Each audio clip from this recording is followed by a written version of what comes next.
今日第一單，蘋果 iPhone 17銷量破歷嚟最受歡迎。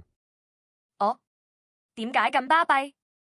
新機用咗革命性嘅冰感散熱，同埋影相會自動識別人臉打光，連阿媽影相都靚到似明星。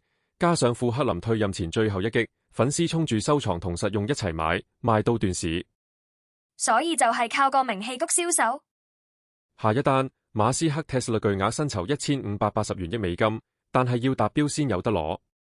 哇，咁大筆錢，實係好難拎到啦。係啊，要 Tesla 市值同盈利同時達標12個里程碑先有得攞，而家連一半都未搞掂，馬斯克仲要努力衝業績，否則代代平安變紙上富貴。所以話紙上富貴都係假。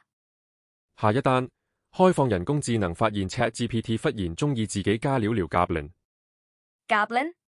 即係啲綠皮小怪物。AI 點解忽然咁奇幻？唔知咩邏輯 ，ChatGPT 突然成日同用戶講 Goblin 王國需要你拯救，仲建議召喚龍同埋煉金術，工程師嚇到跳起，即刻封殺呢個奇幻模式，懷疑係訓練數據混咗遊戲劇本。AI 學壞啦，確實幾得意。下一單，英國公司將路燈柱改裝成太陽能微型數據中心，配英偉達晶片。路燈變數據中心，聽落好創新，但係安全冇問題咩？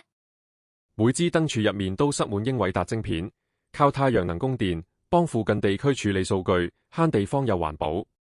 不過專家擔心黑客入侵同埋散熱問題，而且全港要改裝幾萬支燈柱，成本同管理都係大挑戰。